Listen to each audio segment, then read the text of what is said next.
우리에게 주시는 하나님의 말씀은 마태복음 14장 13절부터 21절까지의 말씀입니다. 신약 성경 24쪽에 있습니다. 마태복음 14장 13절부터 21절까지입니다.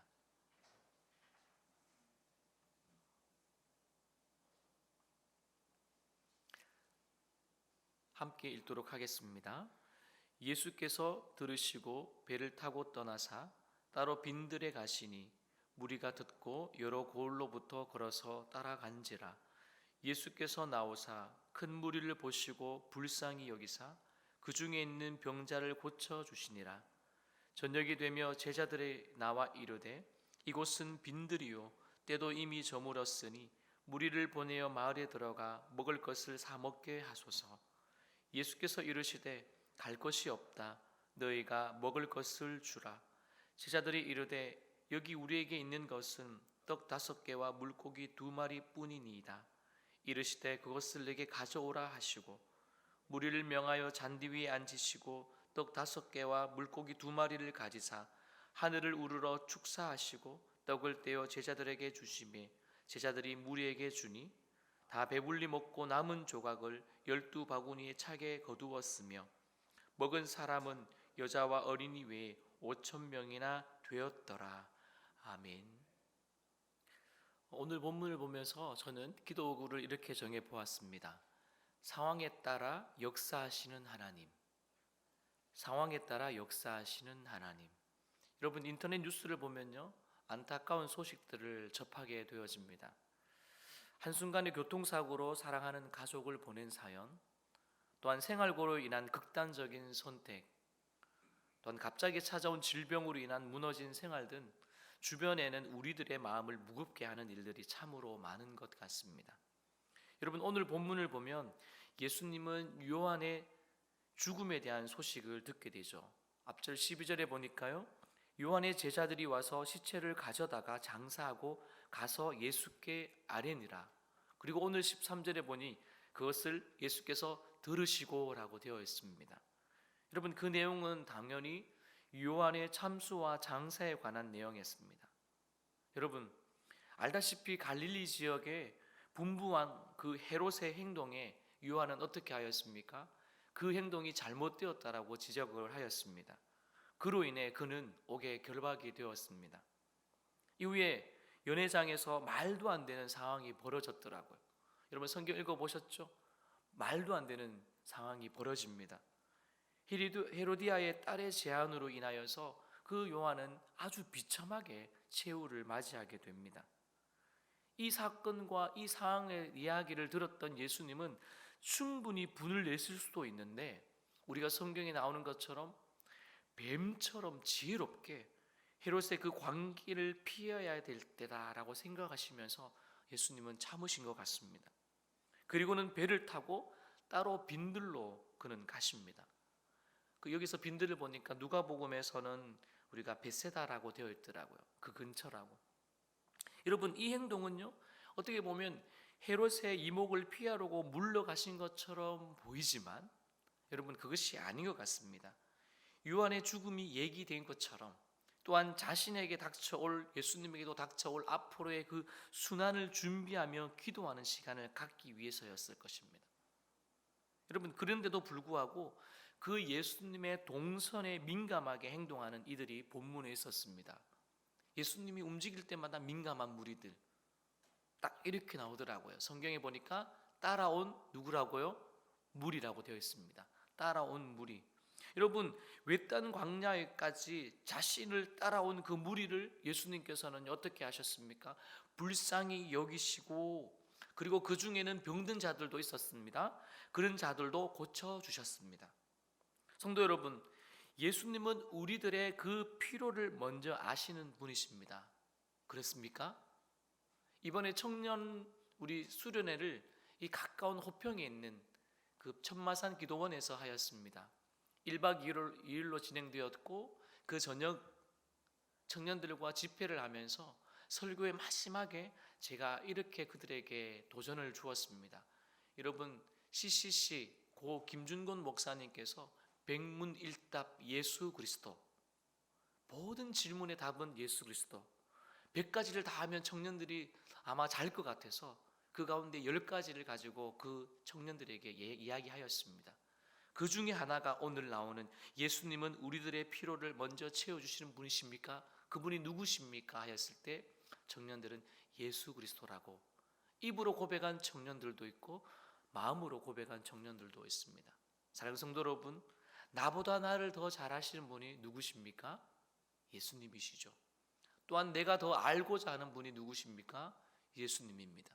오늘 따라온 그 무리를 예수님은 보셨습니다. 그들이 배가 고플 것이고 그 중에는 병자도 있을 것이고 그 중에는 몸이 성하지 않는 자도 있었을 것입니다. 여러분, 예수님은 도움이 필요한 자를 외면하는 분이 아니시라 오히려 안타까워하시고 실제적인 도움을 주시는 분이십니다. 그렇다면 나는 어떠한가요? 저도 그렇지요. 여러분도 그러실 것입니다. 내 주변에, 나 가운데, 우리 목장 교회 가운데, 우리 교회 안에 지체들 중에 절실한 도움을 구하는 손길이 있다면 여러분들은 반응하는 편이십니까? 반응하는 편 말이죠. 여러분, 딱 아는 순간, 성도의 어려움을 내가 들었던 순간 아마 여러분들은 반응하는 줄 믿습니다. 또한 이어서 치유의 사역이 오랫동안 지속되자 벌써 시간이 저녁이 되었습니다. 제자들은 끼니 걱정으로 예수님에게 무리들을 저 마을로 내려가도록 요청을 하였죠. 어떻게 보면 실제적이고 참으로 어떻게 해요? 잘하는 것 같습니다. 예수님, 저 무리들이 배가 고파합니다. 여기서 되지 않으니까 내려가서 식사하도록 하는 게 좋은 편입니다 라고 하는 것 참 잘한 것 같습니다. 그런데요, 놀랍게도 예수님은 이렇게 말씀하시죠. 우리 16절 말씀을 한번 읽습니다. 시작. 갈 것 없다. 너희가 먹을 것을 주라. 여러분, 이 말을 들은 제자들은 어떠했을까요? 매우 당황했습니다. 매우 놀라웠을 것입니다. 여러분, 예수님이 이렇게 제자들에게 이런 이야기를 하시고 난 이후에 이 사건에 동참시키는 이유가 무엇일까요? 봐라, 내가 너희가 말하는 능력 있는 자다. 내가 능치 못할 일이 없다. 걱정하지 마라. 보여줄게. 그럴 수도 있겠지요. 그러나 그 의미 안에는 더 중요한 의미가 숨어져 있는 것 같습니다. 이를 통해서 하나님의 양들을 돌보시는 것이 예수님에게도 주어진 큰 일이지만 동시에 누구에게도요? 예수님의 제자들에게도 그것이 그들의 사역임을 가르쳐 주기 위함이었습니다. 여러분 기억해 보십시오. 예전에 아버지가 자식을 데리고 아들을 데리고 본인이 일을 하는 곳에 한 번씩 데려가지 않습니까? 꼭 그 과업을 물려주기 위한 것이 아니라 내가 하는 일이 이런 것이다. 아빠의 직업이 이런 것이다. 라는 걸 보여주잖아요. 오늘 예수님이 그 현장에서 제자들에게 내가 앞으로 하는 일, 아니 너희들이 앞으로 해야 될 이 일들이 이런 것이다. 그래서 사복음서 중에 특별히 공간복음과 다른 시각에서 쓰여졌던 그 요한복음의 10장에 보면 이 부분에 비슷한 의미를 이렇게 기록하고 있습니다. 나는 선한 목자라. 선한 목자는 양들을 위하여 목숨을 버리거니와 삭구는 목자가 아니요 양도 제 양이 아니라 이리가 오는 것을 보면 양을 버리고 달아나나니 이리가 양을 물어가고 또 해치느니라. 달아나는 것은 그가 삭군인 까닭에 양을 돌보지 아니함이라. 나는 선한 목자라. 나는 내 양을 알고 양도 나를 아는 것이니라. 사랑하는 성도 여러분, 어떠하십니까?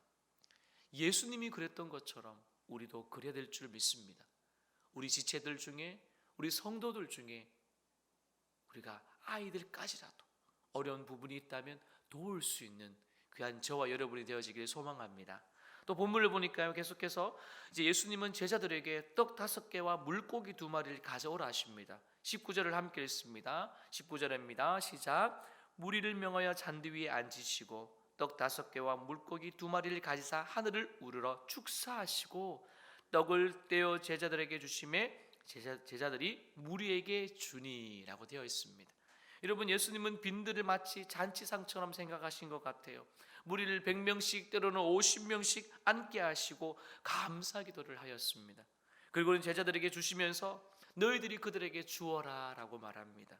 얼마나 신이 났을까요? 얼마나 놀라울까요? 얼마나 감격스러웠을까요? 예수님이 하늘을 우러러 감사기도 하시고 축복하시고 나누어 주었습니다. 결국 예수님은 자신 스스로가 충분히 할 수 있는 일이었음에도 불구하고 동고동락한 제자들에게 처음 시작과 끝을 보여주는 현장에 있음에도 불구하고 그 가운데 기적의 중심은 예수 그리스도, 예수님이 계시지만 그 시작은 누구나 작은 헌신에서 이루어지는 것을 분명히 보여줍니다. 사랑하는 성도 여러분, 이 부분을 보면서 우리도 나의 작은 것이 있다면 그것을 주님 앞에 내어드릴 수 있는 그런 작은 용기, 큰 결단이 있기를 소망합니다. 그래서 저는 이 본문에서 18절이 중심 구절이라고 생각합니다. 18절 말씀 어떠합니까? 이르시되 그것을 내게 가져오라 하시고, 그때 저희들은 어떻게 해야 될까요? 아멘입니다. 네, 그렇습니다. 순종함으로 겸손함으로 주님 앞에 인정받는 것 아니겠습니까? 나에게 주어지는 일이 아무리 작은 일이라도 예 하나님 하겠습니다 라는 것 너무 중요하지 않습니까? 성도 여러분, 죄로 타락한 인간은요 누구나 결핍을 가진 가난한 자입니다. 또 모든 자에게 생명이 결핍되면 결국은 죽음의 열매를 맺게 되어집니다. 예수님은 이처럼 결핍의 인생을 채우시고 또한 영생을 주시려고 이 땅에 인간의 몸으로 오셨습니다. 어제 들었던 복음이라는 그 메시지 안에도 나오는 것처럼 예수 그리스도를 믿음으로 말미암아 모든 믿는 자에게 미치는 하나님의 은혜로 값없이 의롭다 하심을 얻은 자가 우리 아닙니까?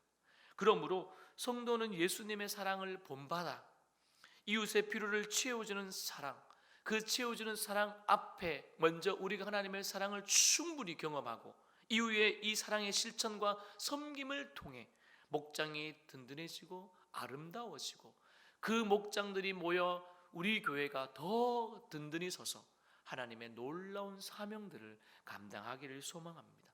오늘도 만나는 모든 이들에게 복음을 증거하고 함께 나눔을 실천하고 우리가 도와주는 기회를 통해 풍성한 하나님의 사랑이 채워지기를 주님의 이름으로 축원드립니다.